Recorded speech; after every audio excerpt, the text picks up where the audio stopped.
entonces me da demasiada vergüenza. En segundo grado, estaba en la escuela primaria, y en ese momento, cuando yo estaba en segundo grado, me tocó actuar en el acto de lo que en ese momento era el Día de la Raza, ¿no? Hoy lo llamamos de otra manera, pero en ese momento era el Día de la Raza, y en mi escuela se les ocurrió hacer una obra de teatro, como suele suceder en las escuelas, en la cual yo tenía que hacer de pirata. Levanten la mano los que estuvieron en Ituzaingó y me escucharon contar parte de esta historia. Hoy van a saber cómo sigue. Yo tenía que hacer de pirata. Cuando yo era chico, a mí me gustaba muchísimo disfrazarme.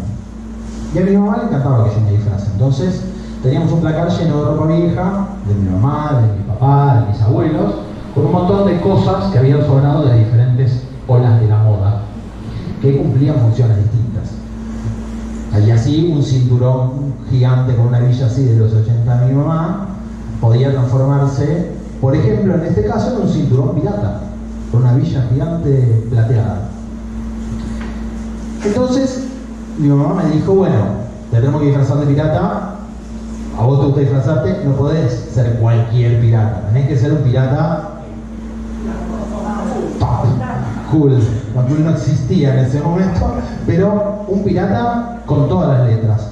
Entonces fuimos armando el disfraz.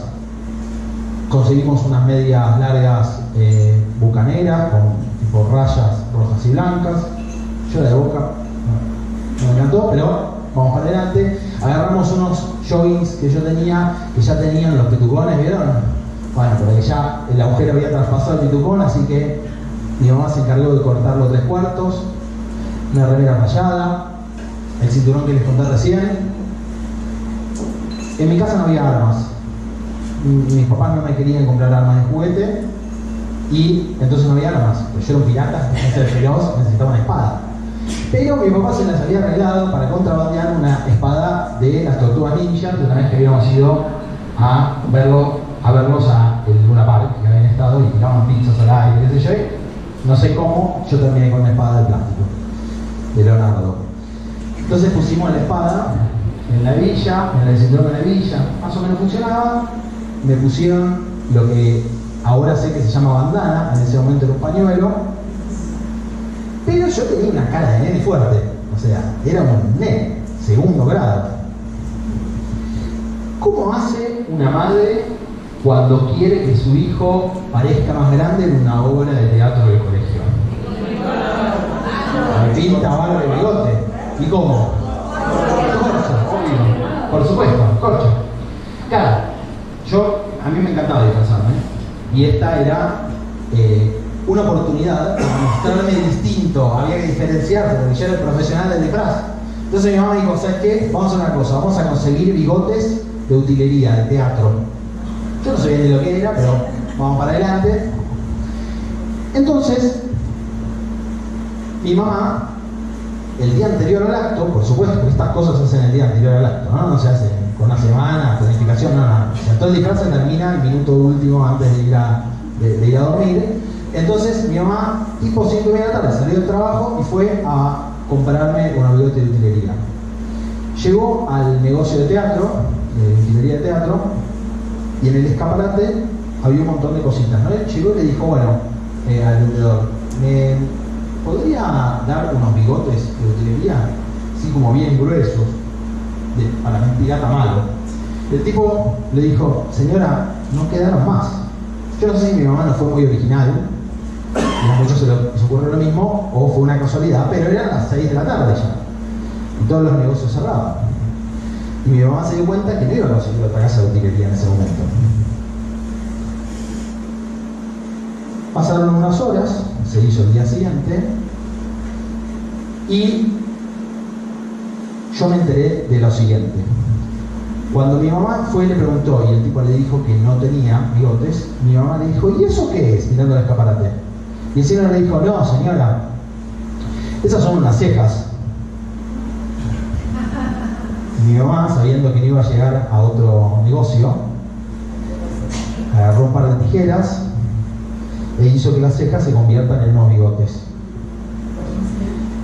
Entonces, con un par de cortecitos, me enchufó las cejas y yo salí a la hora, ¿no? Claro, yo en ese momento no sabía que eso era así. Cuando me enteré me puse a llorar. Estuve como una hora llorando, me vinieron a consolar mis compañeros, mi mamá me pedía perdón. Yo me enteré después porque mi mamá no resistió y le contó a una amiga. Y todas se rieron de mí, no es que se rieron mal. Decían, ¡ay, qué lindo! Qué sé yo, no sé cuánto. Pero yo ya sabía que ese qué lindo era, no daba. Entonces, mi mamá lo que hizo fue algo que yo hoy sé que se llama exaptar. ¿Saben lo que significa exaptar? Exaptar es tomar algo de un contexto que sirve para algo, modificarlo ligeramente y ponerlo en otro contexto para que tenga otra función. También le dicen hackear ahora. Pero el término correcto es exaptar. Mi mamá exaptó 2 cejas en bigotes. Y si no me creen, así terminó mi disfraz. Está bien, ¿no? Un poco se nota que son cejas.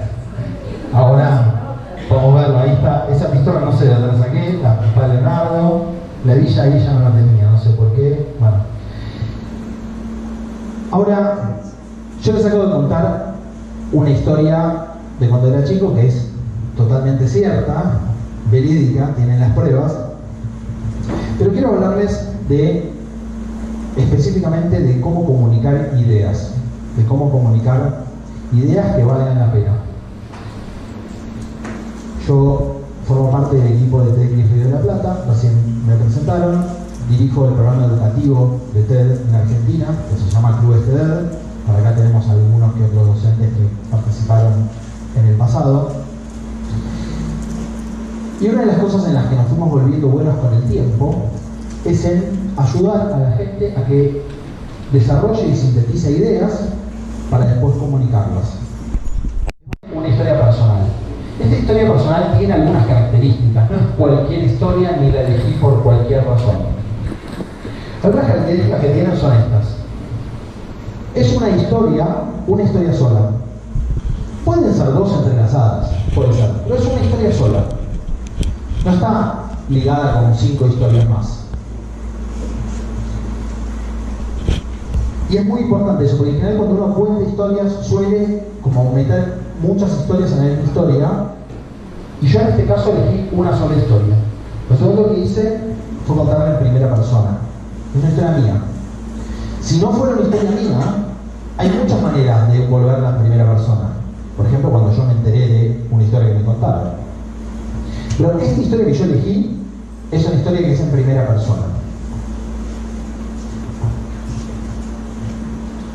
Y yo traté de no contarles, traté de ponerlos en mi posición. Traté de mostrarles a ustedes algunas sensaciones que yo tenía en el proceso. Y traté de que ustedes imaginen en la cabeza ese pibe chiquitito que tenía esas sensaciones, que le daba vergüenza. Mencioné la vergüenza. Mencioné algunas cosas que hicieron que ustedes no solamente escuchen la historia, sino que la sientan un poquito conmigo. Obviamente, no es que van a suponer que es su historia, pero sí, la idea es que la sientan y no solamente que la escuchen. Y por último, traté de evitar detalles irrelevantes. La historia es bastante más larga. Tiene un montón de situaciones en el medio que sucedieron. Desde cómo era la escenografía, de cuál era mi rol en la obra, qué es lo que hice en la obra, qué me dijo mi mamá cuando volvió a mi casa, si me lo dijo en ese momento o si me lo dijo después. Yo traté de sacar todas las cosas que eran irrelevantes para contarles lo que yo les quería contar, que era específicamente que mi mamá exaptó bigotes en cejas, cejas en bigotes. Saqué todo lo que no contribuía con eso y que podía hacer que la historia sea mucho más larga y que no tenga tanto sentido. Y lo último que hice fue tratar de contárselos a ustedes como si estuviera cenando en una cena con amigos, como si estuviera hablando con ustedes informalmente. Hice estas cosas de la manera que a mí me sale, con mi estilo. Cada uno tiene su estilo, no todos les sale de la misma manera contar una historia personal. En general, estas historias, que son historias personales, son muy útiles para darle contexto a una charla que vayan a dar o para incluso introducir una idea. yo les acabo de introducir la idea de exaptar, que es una idea muy relevante en el mundo de la creatividad, específicamente, súper útil para el contexto docente, que muchos lo deben hacer y ni siquiera saben cómo se llama, y yo elegí exaptar. Y yo elegí contarles eso, y no elegí contarles cualquier otra cosa. A mí me pasaron un montón de cosas en la vida, y seguramente hay muchas que puedo encontrar que se parecen de alguna manera en el sentido de lo narrativo a esta, pero elegí contarles esta porque yo siento que es relevante para ustedes. Quiero proponerles que recorramos un poco el proceso de hacer esto. Y quiero proponerles que hagamos un ejercicio. Este ejercicio nos va a tomar más o menos media hora y después vamos a seguir con otras cosas. En este ejercicio, cada uno de ustedes va a crear algo como lo que yo conté recién. La condición es que tienen que pensar una historia que les haya sucedido, que puedan contar en primera persona. Voy a volver a poner las características que dije recién, que respete estas características y que ustedes puedan contar en 2 minutos. 2 minutos, no más que eso. Es decir, que lo que tienen que hacer es buscar algo relevante que les haya pasado y no solamente que lo escriban en el guión, ¿no? Pueden poner bullets o frases que les hagan recordar, pero estructuren la historia. Es decir, no digan, voy a contar esto. Pongan qué van a decir primero, qué van a decir después, cómo estructuran la narrativa de esa historia. Y la tienen que poder contar en 2 minutos. Les voy a dar ahora 5 o 7 minutos para que piensen eso. Y después, ustedes se la van a tener que contar a otra en una dinámica que yo les voy a contar en un ratito. ¿Estamos? ¿Tienen para anotar todos? ¿A quién les falta para anotar? Muchas veces. Entonces lo que vamos a hacer ahora es que ustedes se van a poner en parejas con alguien, no sé cómo están divididos ahora por mesas, pero la idea es que se pongan en pareja con alguien que no conozca la historia que ustedes están contando. ¿Okay? Si no encuentran a alguien en esa mesa, van a agarrar a alguien de otra mesa al lado. Pero tienen que ponerse en pareja con alguien que no conozca la historia que ustedes escribieron recién. ¿Está? Pónganse en pareja, listo, logrado ya. En chat. Lo que van a tener que hacer ahora entonces es yo voy a tomar el tiempo. Primero voy a tomar el tiempo de 2 minutos para que la persona 1, que ustedes elijan quién es, le cuente a la persona 2. Y después voy a tomar 1 minuto para que la persona que escuchó le cuente qué sintió. Solamente qué sintió, no que entendió, no hacerle preguntas, qué sintió. Esa es la primera mano. La segunda mano es al revés. Es el que escuchó cuenta su historia y hay 2 minutos y 1 minuto más para contestar qué sintió el segundo que escucha, que es el que primero habló. ¿Se entiende? Yo voy a ir marcando los tiempos. Presten atención porque les voy a decir cuándo empieza y cuándo termina cada minuto. O cada 2 minutos. Sí. Federico y Sandra, que a los 45 minutos ya estaban sentados. ¿Qué hago ahora?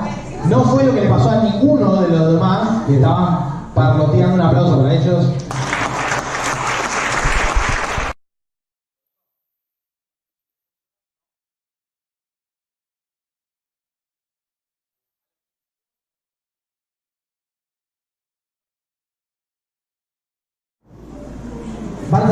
Vamos a hacer el mismo ejercicio, pero en vez de 2 minutos, 1 minuto.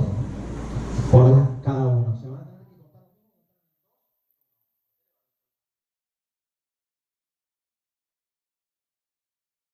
Tienen que contar en 2 minutos, van a elegir otra pareja, porque la pareja de recién ya la escuchó la historia. Elijan otra pareja, puede ser otra persona que está al lado. Empieza.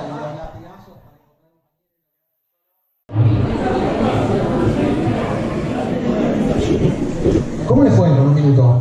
¿Les costó acortar la historia? ¿O se dieron cuenta? ¿Cómo? ¿Les costó acortarla? ¿Por qué? Chimi. O sea, ¿sentí que cuando la cortaste tuviste que sacarle jugo? ¿Alguien siente que le pasó lo contrario? ¿Qué te pasó?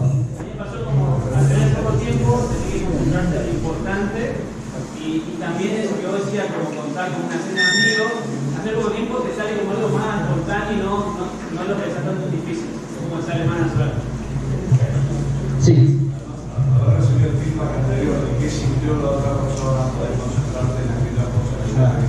A enfocar. Ahí atrás. ¿Por qué después de la empezaste?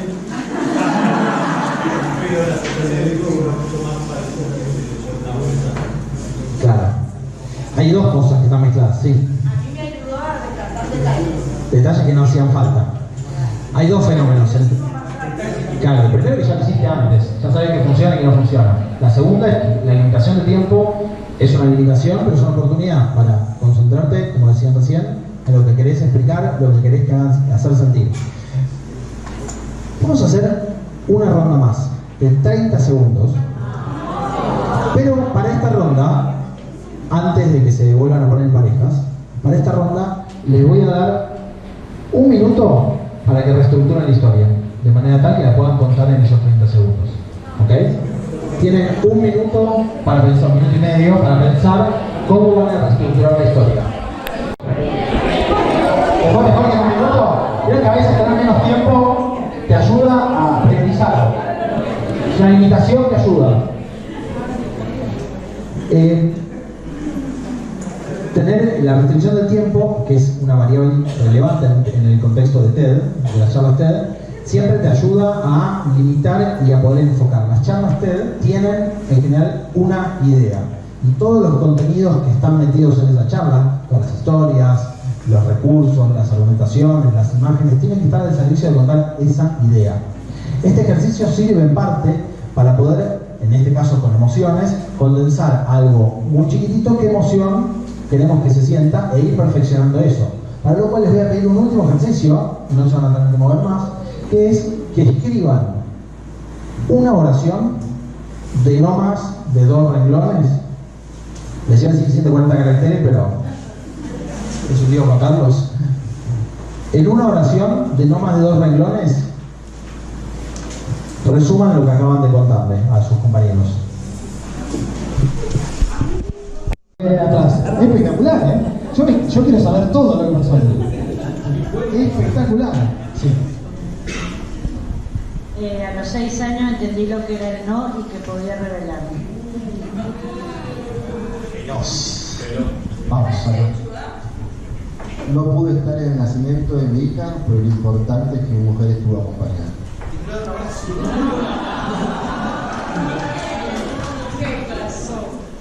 ¿Uno más? ¿De qué manera los docentes frustramos a los alumnos? Vamos, último acá. No recibía regalos por mi trabajo hasta que un alumno me conmovió. Una característica que tienen todas las que acaban de leer es que en todas quiero saber más. En todas quiero saber más. Y eso es muy importante cuando construimos una narrativa. Es importante construir esa forma de contar de manera tal que cada uno de los pasos que voy dando en la historia sea una invitación para el que me está escuchando siga escuchándome. Porque al principio, cuando yo empiezo a contar, hay una promesa de que lo que yo te voy a contar es interesante, pero esa promesa dura muy poquito, dura 2 o 3 segundos. Si yo no engancho algo de lo cual agarrarme y que me haga sentir que es interesante, es muy probable que esa promesa que se generó, ese contrato de lectura del que está escuchando, se rompa muy fácilmente y entonces pierda la oportunidad. Y la ventana para captar esa atención en los primeros segundos es muy importante. Una buena introducción, una frase que explique algo como lo que ustedes acaban de contar recién, puede ayudarnos a tener un margen de 30, 40 segundos o un minuto para desarrollar un poco más la historia y que cobre riqueza y que entonces sea interesante por la historia, no solamente por el gancho. Pero el gancho es muy importante. Ahora, las ideas, recién hablábamos de eso, las ideas son muy importantes. Sofía Camusi, levanta la mano el que escuchó su historia.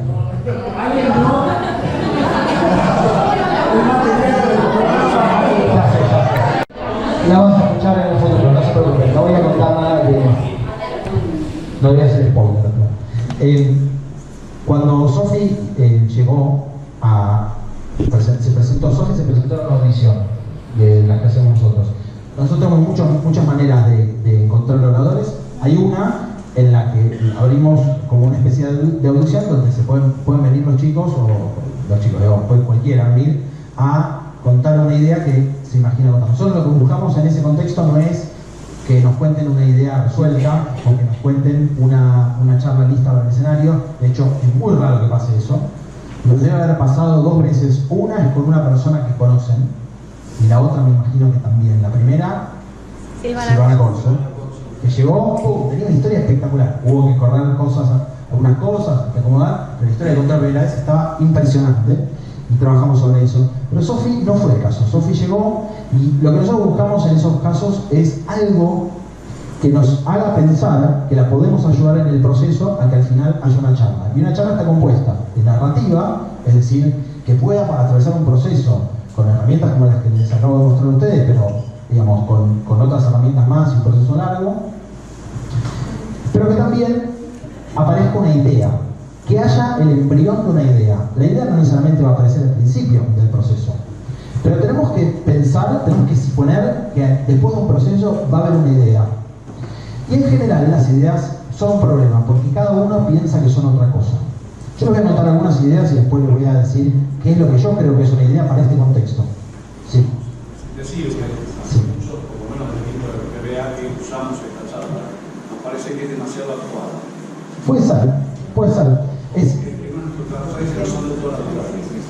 es perfectamente posible, se te puede pasar con un montón de charlas de TED y la mía ahora también te puede pasar. Puede parecer un salame, pero digamos, es parte del contrato de lectura de establecer que alguien habla y otro escucha. Pero lo que yo quería decir es que, ¿cuál es la idea que encontramos con Sofi en el camino? Cuando empezó, yo les conté, Sofi vino, empezó a contar algo, la verdad no contó una idea, contó como una serie de sensaciones que ella tenía con la educación. Estuvimos trabajando un montón con ella. Yo fui uno de las personas que trabajó con ella. Yo fui coach de ella junto con otro chico que se llama Ani Nosovisky. Nos sentamos muchas veces con ella, hasta que ella, después de muchas preguntas que le hicimos, logró sintetizar una idea. Y esa es la idea que después nos dedicamos a contar en la charla. La idea que encontramos, ojalá hayan entendido algo por el estilo, es que muchas veces en la escuela te dice que sos bueno en algo y vos empezás a confundir que sos bueno con que te gusta. Y eso provoca que después tomes decisiones basadas en las que la escuela te dice que sos bueno, que supones que te gusta, pero no necesariamente es efectivamente lo que te gusta. Sofi cuenta un montón de cosas en la charla, pero específicamente la charla está pensada para contar esta idea. Otra charla, ¿vieron esa charla? ¿Alguno la vio? Esta es una charla hermosa. Cristina Domenech ahora además es parte de nuestro equipo. En ese momento la conocimos como oradora, también en una audición. Y Cristina contó cómo la poesía puede ayudar a cambiar la manera en la que piensan las personas que están privadas de su libertad en el contexto de la presión. Es una charla espectacular, muy interesante. Es una charla que además están en TED.com, que es como el canal más grande de difusión que tenemos, y es súper interesante. Entonces toda su charla, que también, la charla de Sofi dura 7 minutos más o menos, la charla de Cristina es una charla de casi 15 minutos, es una charla en donde todo lo que pasa en esa charla está pensado para contar esa idea. Dani, si alguien lo sigue en Twitter, es Rayo Virtual, es un tuitero muy conocido de las redes sociales, a veces es muy polémico, pero tiene una historia muy interesante. Es un filósofo sin título, pero realmente es una de las personas más expertas en Borges que hay en Argentina, y leyó más que cualquier otra persona que yo conozco. Es una de las personas más inteligentes y también que sabe más de narrativas. Y él tiene una historia muy interesante, y la idea que contó es que la identidad, él es gay, que durante muchísimos años militó por los derechos que considera que tienen que tener las personas que tienen su identidad. Es esa parte de su identidad, pero que la identidad puede ser también una cárcel. Que durante muchísimos años él luchó para conseguir los derechos de ese grupo, y que llegó a un punto que no podía salir de esa identidad. Es decir, que empezó a ser, digamos, no podía, hoy no quería ser Dani el gay, hoy quería ser Dani el que camina por la calle, Dani el que, no sé, le gusta comer, Dani y la identidad a él pasado el momento en donde él la vivió como una reivindicación y una lucha, le empezó a resultar una cárcel. Y que entonces él nos muestra cómo esto puede pasar y cómo hay que cuidarse de esto. Esta charla es una charla recontra interesante, es mucho más compleja en términos conceptuales. Y también con Dani fue un desafío enorme, porque Dani no sabe de lo que habla hasta por los codos y dice genialidades. Pero que diga 2 veces lo mismo es otro tema. Y el desafío con él fue hacer una charla que está alineada para contar esta idea. Por eso el desafío que decíamos recién es contar una idea. Pero ¿qué es una idea? ¿A qué nos referimos en este contexto? Porque podemos definir ideas de muchas maneras distintas. Pero en este contexto, en el contexto de contar una idea en una charla, en donde una persona habla y los demás escuchan, puede ser más o menos esto. Ella es una oradora que va a dar una charla en unos minutos y está bastante aterrada. Entonces el presentador la presenta y mientras sube y se seca un poco la transpiración del susto que tiene, hay un público que la va a escuchar y que está expectante de lo que le van a contar. Su principal tarea es teletransportar algo que está en su cabeza a la cabeza de los demás, y ese algo es una idea. ¿Y esa idea es qué? Bueno, adentro de su cerebro seguramente hay un montón de cosas que están sueltas y que se conectan de una manera particular. Pensemos en una idea como un conjunto de subideas que están articuladas de una manera y que tienen el potencial de juntas reconfigurar todas las otras ideas. Es decir, si yo la pongo en algún lugar, eso va a hacer que esta idea se corra un poquito para allá, esta idea otro poquito para allá, esta idea otro poquito para allá. Y su tarea es que lo que está en su cabeza se teletransporte a la cabeza de los demás. Pero para que eso pase, va a ser muy importante que ella conecte la idea con las emociones. Porque ese es el gatillo, ese es el truco que hace que las ideas entren. La gente está esperando a que le diga algo, pero ella tiene que mezclar un poco la idea con algo que la haga sentir. Ahora, ¿qué cosas pueden ser ideas? Porque hay un montón de ideas distintas, no todas las ideas son iguales. Yo les conté recién 3 y las 3 son de tipos distintos. Pueden ser ideas, por ejemplo, inventos. Lo que más sale en general es que la gente piensa que una idea es un invento. Entonces, yo hice este aparato para salsa. Genial. Puede ser. Okay. No es la idea más común, no es el tipo de idea más habitual en las charlas, porque hay 2 inventos que vale la pena contar. No digo 2, pocos. Son pocos los que tienen esa genialidad. Pero cuando nos cuentan eso, en general lo que nos atrae no es el invento en sí, sino cuál es la forma de pensar que les hizo contar, que les hizo pensar ese invento. Un ejemplo de esto es que una vez una docente se acercó a nosotros diciéndonos que uno de los chicos había encontrado una idea, que lo que quería hacer era contar que se le ocurrió inventar un aparato para medir cuánto agua gastamos cuando nos duchamos.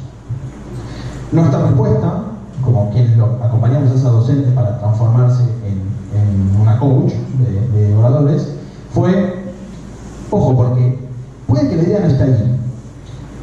¿Por qué quiere hacer eso? Entonces ella nos contó, bueno, él me contó lo siguiente, me dijo que él tiene un montón de aplicaciones para contar la cantidad de pasos que da, para realizar el tiempo que tiene para diferentes tareas, tiene aplicaciones que le miden el tiempo para un montón de cosas, y en el único lugar que él registra que vale la pena contar el tiempo porque está gastando un recurso que es de todos, no tiene nada que lo ayude a controlar su tiempo.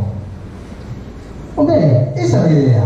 El invento no lo hizo todavía el pibe, lo va a hacer en el futuro, ojalá lo haga. Y debe haber un montón de inventos parecidos, pero ese razonamiento es una idea, porque son un conjunto de cosas que unidas tienen el potencial para provocarme a mí, que ya lo estoy escuchando, pensar en otras ideas a partir de eso.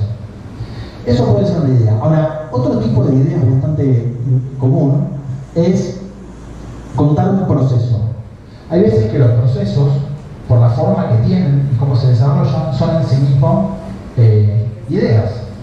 Hay una charla muy linda de Silvina Cooperman, que ahora la coordinadora general de todos los bancos de Garrahan, digo bancos, el banco de sangre, de tejidos, de células, de no sé qué, todos, hablan la coordinadora de todo, en ese momento cuando dio la charla era la coordinadora del banco de sangre, y ella contó cómo transformaron el banco de sangre de un banco que recibía donantes, como seguramente lo han escuchado un montón de ustedes, cuando alguien está enfermo tiene que pedir a amigos que vayan a donar sangre para reponer el banco de sangre, y la responsabilidad estaba del lado del paciente y de su familia, que a veces están en una situación desesperante. ¿Cómo pasaron de ese sistema a un sistema en el que los donantes son voluntarios, no saben a quién donan, lo hacen regularmente, y entonces el paciente ya no se tiene que preocupar por ellos ni su familia cuando está en una situación complicada? Y ella lo que contó fue el proceso para llegar a esa situación. Esta idea no es una idea de ella, es un sistema que existe, pero ella contó cómo hizo eso en la Argentina. ¿Cómo cambió esa manera de hacer? Bueno, esos son procesos que se pueden contar. Otro tipo de ideas pueden ser ideas como cosas que son bellas por algún sentido estético. Hay veces que lo estético y lo bello es una idea así. Si yo les muestro la belleza en algo que ustedes no habían percibido previamente, eso puede ser una idea, porque les estoy permitiendo a ustedes percibir ese algo de una manera diferente.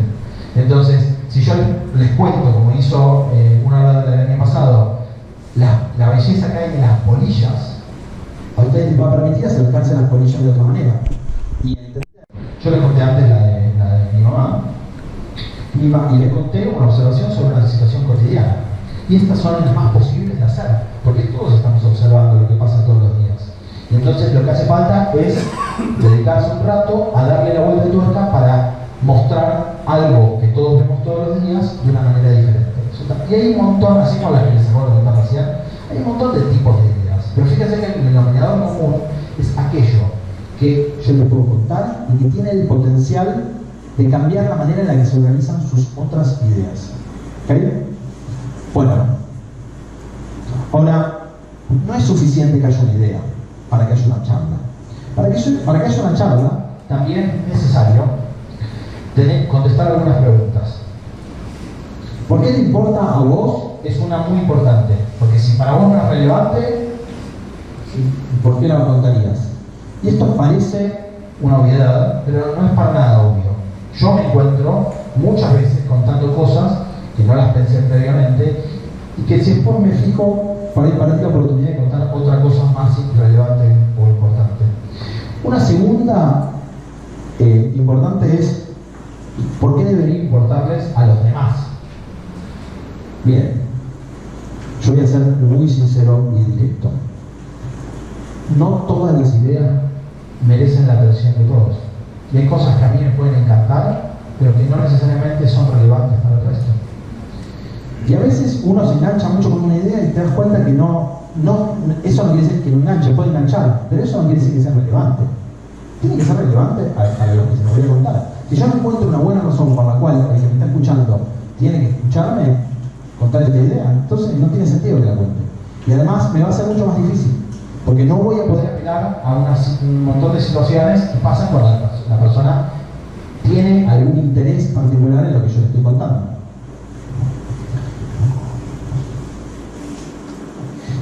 Y la tercera, muy importante, sí. ¿Les da sentido, por ejemplo, sobre el hecho de entretener? Sí, puede ser, pero en ese caso es otro formato, ¿no? Digamos, la comedia es otro formato. Pero de todos modos, incluso los comediantes tratan de encontrar algo en lo que vos te sientas significado. O sea, un comediante que no te habla de nada que a vos te suene interesante, a veces parece incluso medio chabacano, no te termina de causar gracia. Y otra muy importante es por qué vos tenés que contar esto. Y acá hay otro parate. Si ustedes no forman parte de esa historia, si ustedes no forman parte de esa idea de alguna manera, ¿por qué son ustedes las que la cuentan? Ojo, pueden formar parte de manera indirecta, ellos pueden contar una historia de un premiado, nominado para el Global Teacher Prize, porque ustedes son los representantes de Barky en el lugar en donde están. Eso no quiere decir que ustedes no sean parte de esa historia, ustedes son parte, porque son parte de la organización. Pero tienen que de alguna manera tener algo que los una a eso. De alguna manera hay que apropiarse. Si yo estoy acá y vengo a darles esta charla y yo no les cuento que soy parte de la organización que hace esto todos los días, No tiene sentido, ustedes van a pensar que yo no tengo ninguna autoridad para contarles esto y van a tener razón. Bueno, pero esto se vuelve un poco más, que es la siguiente. Hay un director de cine que fue a venderle una película a un productor y no tuvo éxito, no se lo pudo vender. Fueron muchos productores y no tuvo éxito, no se lo pudo vender, y le quedaba uno solo. Entonces fue, llega a la oficina, se anuncia, estuvo esperando 1 hora, estuvo esperando 2 horas, 3, la secretaria le dice, mirá, no te va a poder atender porque se tiene que ir, se va a filmar una película en no sé dónde y no va a estar hasta dentro de no sé cuánto tiempo, así que lamento mucho, ya está. Y el tipo que tenía la carpeta y era su última oportunidad, dice, no, déjame un minuto. Bueno, la mina le dice, bueno, mira, se está poniendo el abrigo y se va a subir al auto, si vos lo agarrás, en el camino le contás algo, tenés esa chance. Entonces el tipo, que tenía que haber preparado toda una presentación de 10 minutos, un montón de cosas, que leyó, tira toda la carpeta de la mierda y dice, bueno, voy a decirle algo. Y el tipo le dice lo siguiente, quiero hacer Tiburón en el espacio. ¿Alguien sabe de qué película estoy hablando? Alien. Eso que le dijo, compró el tiempo, le dijo, bueno, subiste al auto y seguirme contando. Y así se ganó más tiempo para contarle la historia de la película. Este es el tipo que lo hizo. Es el director de la película Alien. Y lo que usó es algo que el director ya tenía en la cabeza. El Tiburón había sido el más grande éxito de taquilla hasta el momento. Entonces me dijo, bueno, esto más esto, vamos con eso. Ahora, los principios y los finales a veces se relacionan. En las historias a veces podemos lograr que el principio de alguna manera termine aterrizando en el final y a veces no. Les quiero mostrar algunos finales de TX de La Plata cortitos. En el cual han tenido que ingresar unas letras distorsionadas así como estas. ¿Cuántos odian hacer eso? Bueno, eso lo inventé yo.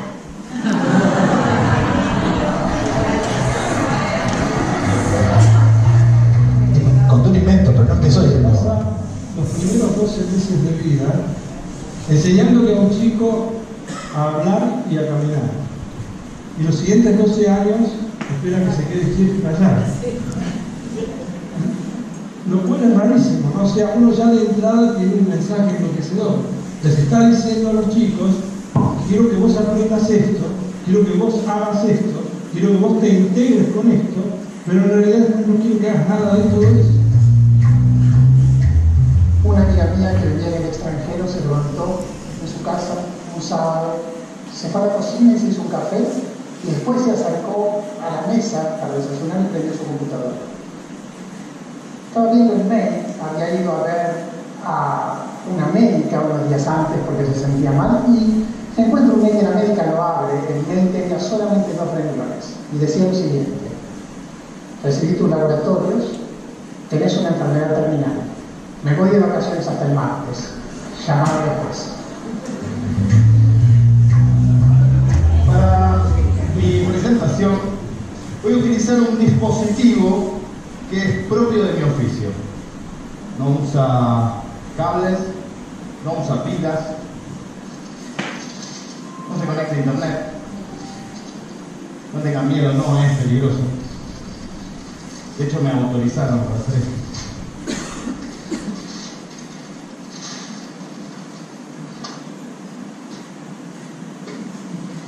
Esta herramienta de trabajo sirve para decir que yo me voy a quedar acá con ustedes. Y otra herramienta que utilizo es la palabra. Y el medio con el que trabajo es la imaginación. Yo soy un narrador de historias. Soy un cuentero especial. Os lo podéis imaginar, estás en un bar y sabes, sobre la discoteca, todo eso, y te puedes hablar con una chica. Y al rato, pues sale una conversación. ¿Y tú en qué trabajas? Y como te piensas que tu trabajo es interesante, le dices, soy matemático. el 33,51% de las chicas en ese momento simulan una llamada telefónica urgente y se van. El 64,69% de las chicas intentan desesperadamente cambiar de tema y se van. Hay un 0,8% que son tu prima, tu novia y tu madre, que saben que trabajas en algo raro pero no se acordaban en qué. Y hay un 1% que sigue la conversación. Cuando esa conversación sigue, invariablemente en algún momento aparece una de estas dos frases. A. Yo es que era fatal con las matemáticas, pero no era culpa mía, es que el profesor era horroroso. Y B. Pero eso de las matemáticas, ¿para qué sirve? Me ocuparé del caso B. Cuando alguien te pregunta ¿para qué sirven las matemáticas? No te está preguntando por aplicaciones de las ciencias matemáticas. Te está preguntando, ¿y yo por qué tuve que estudiar esa mierda que no volví a estar nunca? En esta última que estaba mostrando acá, la idea que contó es por qué las matemáticas son para siempre. Y es una de las mejores charlas que yo vi, es espectacular. Entonces pasamos antes por los inicios, este video me confundí, tenemos uno muy parecido pero con finales, después se los paso para que lo vean. Pero igual aprovechamos si vieron algunos inicios lindos. Los finales en general, lo que tienen que hacer, la tarea del final, es terminar de cimentar la idea. O sea, si el final es un final hermoso, inspirador, pero bueno, que no cuesta la idea, entonces no tiene sentido. Entonces, la tarea del final es juntar los platos rotos y decir, bueno, esto es una vasija. ¿Se entiende? Una analogía muy extraña, ¿no? Ahora, quiero contarles no vamos a usarlo ahora, pero les quiero mostrar una de las maneras, y ahora les voy a contar un poco más del proyecto educativo que hacemos. Algunas de las maneras en las que ayudamos a los chicos a construir sus charlas. Esto que ven acá es un esquema. Esto es algo que hicimos hace bastante poco, porque una de las cosas que ustedes saben que les pasa a los pibes, y también a los docentes, es que les cuesta horrores escribir su charla, empezar a escribir su charla. Sáquenle el nombre charla a su proyecto. Les cuesta escribirlo, les cuesta explicarlo. Y por ahí lo escriben y no terminan de explicar nada. Y por ahí escriben solamente lo procedimental y no explican cuál es el sentido de lo que hacen. Entonces nosotros usamos una técnica que es así. Burbujas. Hay burbujas. Yo le puse un pedacito acá, pero puede haber burbujas, la cantidad de burbujas que ustedes quieran, ¿no? Entonces tenemos una idea que queremos contar. En el caso de un proyecto podrá ser el objetivo de ese proyecto. Las burbujas son o historias o segmentos narrativos y están compuestas de un objetivo, o sea, ¿por qué estoy contando esa historia en ese momento? Por un clima que quiero generar, quiero que presten atención, quiero que sientan alegría, quiero que se conmuevan, quiero que, bueno, esto junto con el objetivo argumentativo debieran combinar, ¿no? Y otra subburbuja que son los recursos que voy a usar. Y por decir recursos nos referimos a, si voy a contar una historia, ¿cuál es la historia? La historia es un recurso. ¿Qué es eso? Si voy a mostrar una imagen, ¿qué imagen? Y entre burbuja y burbuja, una será la burbuja donde cuento el gancho, el inicio, bueno, y así voy avanzando. Y entre burbuja y burbuja necesitamos un puente narrativo o conceptual. Es decir, yo no puedo contar una historia, cortar y empezar otra. O puedo hacerlo solamente si el corte que estoy haciendo es en sí mismo un puente narrativo. No sé si se entendió eso. Si yo cuento una historia, freno, digo, dejo esto acá, me voy un segundo. Ahí hay un puente narrativo, aunque sea muy implícito, ¿no? Pero lo mejor es encontrar una razón para la cual ir de una burbuja a la otra. Les muestro esto porque sé que uno de los puntos que estamos hablando con el equipo es que a muchos docentes les cuesta mucho sentarse a escribir de manera que todo el resto lo pueda comprender, porque pueden escribir pero no necesariamente se terminan de entender. Y esa es una manera que a nosotros nos funciona mucho con chicos que no están acostumbrados de ninguna manera a sentarse a escribir un relato. Y cuando les decís, escribí tu charla, se quedan como congelados diciendo, no, ya no sé por dónde empezar. Bueno, empezá por dividir tu charla en burbujas y empezar con la burbuja 1. Trabajar en esta burbuja, no pasas a la otra. Trabajar en esta burbuja, no pasas a la otra, hasta que esta burbuja esté más o menos cocinada y ahí empezamos a pensar en las demás. ¿Tienen como una duración estimada de, no sé, cuánto dura la charla, cuántas burbujas? La verdad es que depende mucho de la velocidad, etc. No, porque además hay burbujas que pueden, en la narrativa pueden durar 30 segundos y otras pueden durar 5 minutos. O sea, en el papel, más o menos es una carilla por minuto, más o menos, pero depende de cuánto hable, o sea, no con Ariel 5, a ver si. Pero de todos modos, insisto que la clave es que las burbujas tengan sentido, tengan coherencia interna y que además tengan coherencia en relación a todo el resto de la charla. Nosotros les contaba recién que hacemos eventos grandes. Los eventos que hacemos en cuarto ahora probablemente es la que sientan muchos de ustedes cuando se paran adelante de 80. Pero la verdad es que cuando tenés 10.000 personas, se te caen un poco los pantalones. No es fácil. Una de las cosas que descubrimos organizando estos eventos es que nuestro objetivo es que las ideas que cuentan los oradores transformen a los que las escuchan de alguna manera, aunque sea un poquito. Y para eso trabajamos más o menos 6 meses encontrando a los oradores, pero después trabajamos más o menos 4 o 5 meses para ayudarlos a que hagan su charla.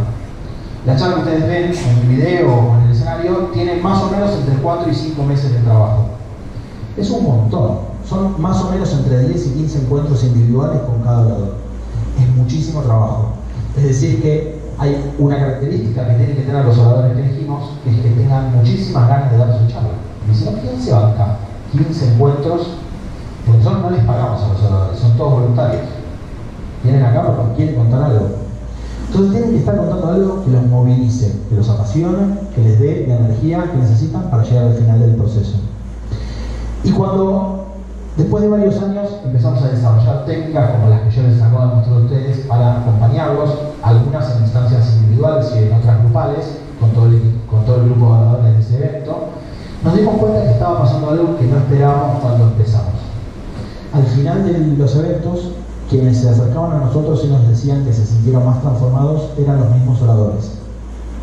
Porque en el proceso que les habíamos acompañado a vivir, el tipo de trabajo que hacíamos los ayudaba a repensar ideas que tenían en la cabeza, a encontrar razones por las cuales habían llegado a esas ideas, a resignificar parte de su historia, o incluso se les ocurrían nuevas ideas, que es lo que pasa en general cuando uno trabaja mucho sobre una idea, se te ocurren otras cosas. Ni hablar del vínculo con los otros oradores, que eran gente muy interesante, que hacía que empiecen a pensar proyectos conjuntos entre oradores que cruzaban ciencia, arte, negocio, no sé, como un montón de cosas distintas. Entonces, cuando nos dimos cuenta de esto, de que lo que estaba pasando era eso, se empezaban a repetir estas palabras de los oradores al final del proceso, decidimos, algunos que estábamos en el equipo y que ayudábamos a los oradores, pero que también trabajamos en educación, como yo, Mary Furman, por ahí la conocen a Mary, es una doctora de educación, también tiene charlas muy lindas, que es parte de nuestro equipo, Jerry Maruzzi, que es el director de TED, que no es docente, pero es, les puedo asegurar que lo es, o sea, tiene una vocación docente muy clara, y Diego Golombek y algunos otros más también que estábamos en el equipo, empezamos a pensar que si esto estaba teniendo un efecto tan claro en los oradores y que esto estaba entrenando habilidades que no estaban presentes en el currículum tradicional de la escuela, probablemente lo que teníamos que hacer era tomar lo que habíamos aprendido, exaltarlo, como mi mamá y las cejas, y llevarlo al contexto del aula. Entonces empezamos a pensar en cómo. Después de un tiempo de mucho cráneo, acá parte del equipo, en 2015 terminamos de armar lo que hoy se llama Club Esteder. Club Esteder es una propuesta para escuelas, instituciones educativas, no solamente escuelas, instituciones educativas en general como centros comunitarios, clubes, centros de educación formal, como scouts, todo lo que se les ocurra, pero principalmente escuelas. Es una propuesta para que un grupo de estudiantes, junto con algún docente, atraviese un proceso similar al que atraviesan los oradores cuando les conté recién que estamos 4 En ese proceso, este grupo de chicos, junto con algún docente, atraviesan 10 encuentros grupales con algunas instancias individuales. Esos encuentros son liderados por los docentes de la escuela, no es que nosotros vamos a la escuela, sino que nosotros entrenamos y capacitamos a los docentes para que lo puedan hacer ellos en la escuela. Y lo hacen con sus estudiantes o con un grupo de estudiantes, en algunos casos en una división, en otros casos en una materia, lo hacen dentro de un espacio curricular que tiene un poco más de flexibilidad. Ustedes saben que en algunos institutos educativos hay algunos espacios que están pensados como, bueno, poner algo que no esté tan ceñido a los contenidos curriculares. Otras veces lo hacen en espacio extracurricular, otras veces encuentran otros, no sé, en Buenos Aires, en la ciudad de Buenos Aires, ahora lo van a hacer en jornada extendida. Hay como diferentes espacios en los que se puede hacer. Entonces, este proceso consiste en acompañar a este grupo de estudiantes, el docente acompaña a este grupo de estudiantes, en un proceso que es en definitiva un trabajo por proyecto, que tiene dos productos. El primer producto es individual. Cada uno de los chicos tiene que crear una charla. El producto colectivo es que juntos tienen que crear un evento.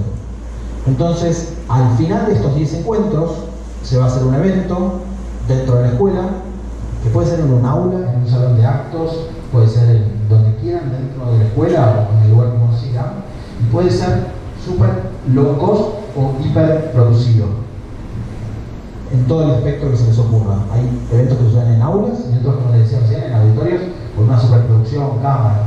Cada escuela decide. Y en estos eventos, cada uno de los chicos da la charla que vino trabajando durante el proceso en más o menos 6-7 minutos.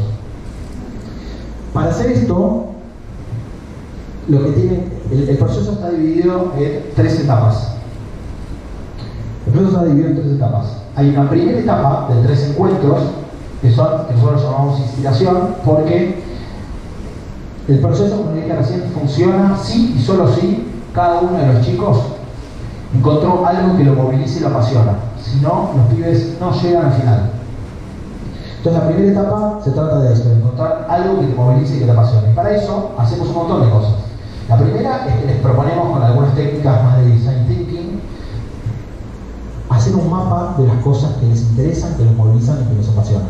Obviamente, a veces primero aparecen los 2 o 3 temas que ya conocemos todos: fútbol, no sé, videojuegos, internet, etc. Pero una vez que superan ese escalón, empiezan a encontrar otros temas que los movilizan y que les interesan. A veces más sociales, a veces más vinculados con el mundo de la tecnología, a veces más vinculados incluso, a veces con el fútbol, pero no el fútbol.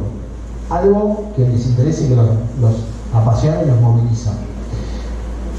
Y también a veces pasa que el universo de los chicos muchas veces es bastante acotado, porque no tuvieron tanto tiempo para conocer un montón de cosas. Entonces, parte de esta etapa es traerles charlas TED, es traerles temas que ellos no tienen en el radar.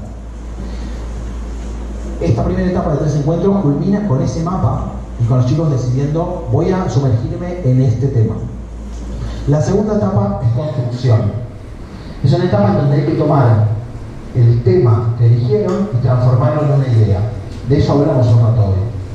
Pero el punto es, en esta etapa van a hacer un montón de otros ejercicios, como por ejemplo hacer un mapa, ahora ya no del tema, sino con el tema en el centro, y poniendo las personas que ellos conocen, que conocen personalmente o que identifican por internet o por la tele, por algún lado, que son expertas en el tema que ellos están queriendo profundizar.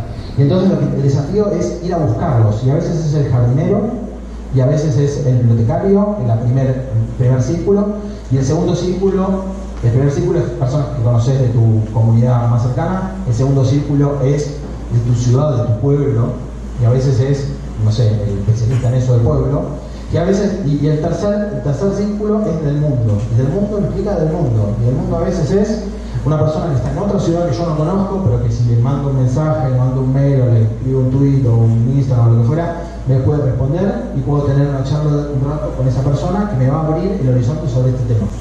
Pero el objetivo de la segunda etapa es construir una idea, desarrollar una idea. Con eso concluye la segunda etapa. Y una vez que tenemos una idea, y es una idea que nos moviliza y que nos apasiona. La tercera etapa está dedicada a aprender a comunicarla. Aprender a comunicarla significa transformarla en una charla TED, en este caso. Por supuesto que lo que aprendan para hacer la charla TED les va a servir para un montón de otros formatos de comunicación, pero ponemos como excusa ese formato. No es que nunca en el proceso hacen ningún ejercicio para comunicar, todo lo contrario, desde el principio están empezando a hacer ejercicios como contar qué les pasa, sus ideas, etc. Pero los objetivos de los momentos son esos. El proceso dura 10 encuentros, les dije recién, y al final hay un evento que organiza la misma escuela en donde cada uno de los chicos cuenta su idea. Lo que tienen que hacer los docentes es, además, tienen que filmar esas charlas que se dan en el escenario, que pueden filmarlas con un celular, no es que nosotros les recomendamos a muchas escuelas que agarren un celular y un vasito de plástico medio roto y pongan el celular así, como si fuera un trípode improvisado, y que la filmen así. Y otras, bueno, contratan un equipo de filmación y lo hacen, ¿no? Digamos, en todo el espectro de pública, privada, todo lo que se les ocurra. Y tienen que filmar esas charlas y publicarlas en un canal donde están todas las charlas de todos los chicos. Hoy más o menos hay 2000 charlas subidas de escuelas que subieron las charlas de los chicos. Están todas disponibles, están online en un canal de YouTube. Pasan cosas increíbles con esas charlas. Gente que las encuentra